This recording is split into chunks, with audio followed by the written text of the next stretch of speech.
Hello again, my dear viewers. As the 2nd of March is ending, my last video review of the day will not be dedicated to military actions. In fact, by this evening, it's 10 p.m. already, I have not gathered any significant new information. We know so far that in the south the Russian column is heading somewhere, but where it's going is unclear. Also, the situation in Kharkov remains unclear. I have no new explanation.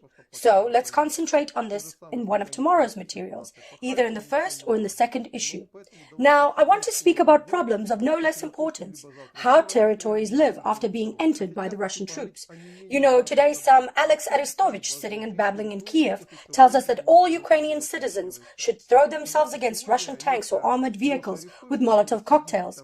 Let him watch that video showing what's happened to such idiots who tried to do it in Kherson. Of course, it's easy for him to show his wits there in the president's office, sitting in the bunker. Let him go for it and play partisan. This is just more evidence that the Kiev regime absolutely does not care what will happen to ordinary people. It is for this reason that the authorities of this regime are absolutely calm when placing heavy weapons and artillery in the cities near residential areas. Hence, counter-strikes follow, and so civilians die. They don't care at all.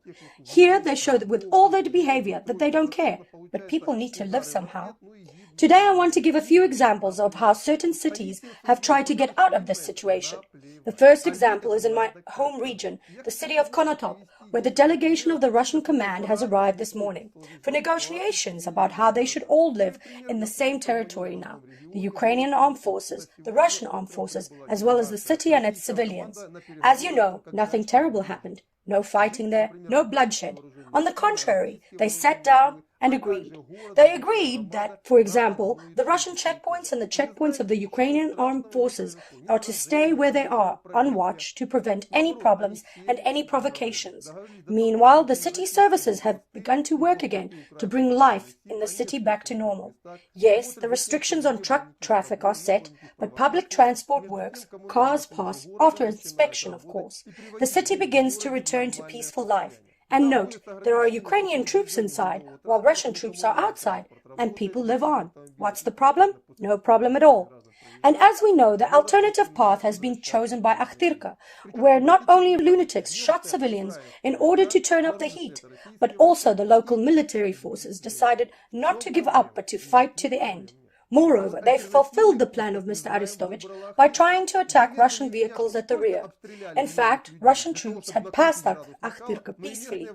But after several rear vehicles were attacked by these local lunatics, they returned and smashed the military unit into pieces, crumbling them to dust.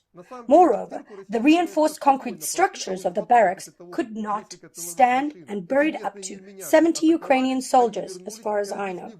This is the second alternative of two cities in one region. I think the first is way more sensible.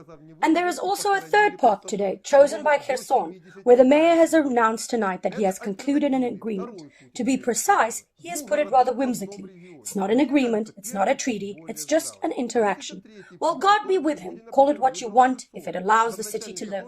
The authorities of the city, no longer having any Ukrainian armed forces on its territory, have concluded some agreements with the Russian armed forces about the rules of behavior on the city territory. And note, nobody impinges on Ukrainian symbols. Nobody reacts to Ukrainian flags. They may hang absolutely freely. No one is going to capture anything, and the city can live quite calmly. Yes, the curfew remains, for there are lunatics in this city too. Yes, there are some restrictions on citizens' movements, but after all, it's wartime. Nothing can be done about that. But the city can live calmly and peacefully. Bread will be baked. Shops will start working. I think that is the common interest of both the city's inhabitants and the Russian troops, to keep marauders and other riffraff armed with weapons of unclear origin out of the city. So here's another example of normal city life. And here's one more example for you. I already gave it yesterday and today in my Telegram channel. Vasilkov, near Kiev. It is completely under the control of Ukraine. Did you know that the town of Vasilkov repelled another Russian paratrooper attack last night? Remember the previous paratrooper story? Airborne troops landed from IL-76 and tried to capture the airport. One IL-76 aircraft was shot down, although it could not be found anywhere afterwards. At first, they were talking about 3 aircrafts shot down, but at last they agreed that it was one.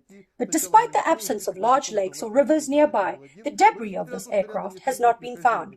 But what has really been found were about 20 corpses of a local so-called defense unit who simply failed to recognize their fellow Ukrainian military unit in the dark. Shooting ensued and about 20 people were killed. An absolutely similar case happened last night.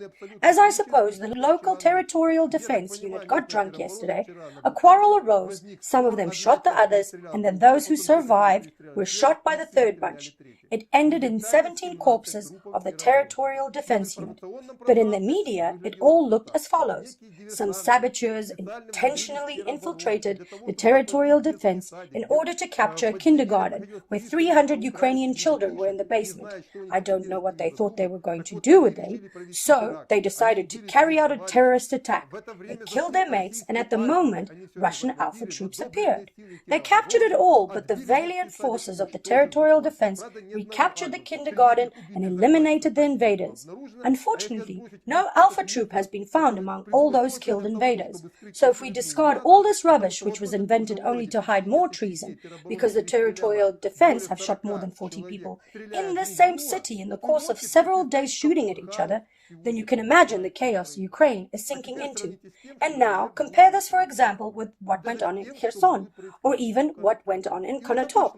And now, ordinary citizens of Ukraine, may you think which of these three cities would you like to live in today? I'm not calling for anything, I'm just telling you what the situation looks like in three different parts of Ukraine, living in three different situations.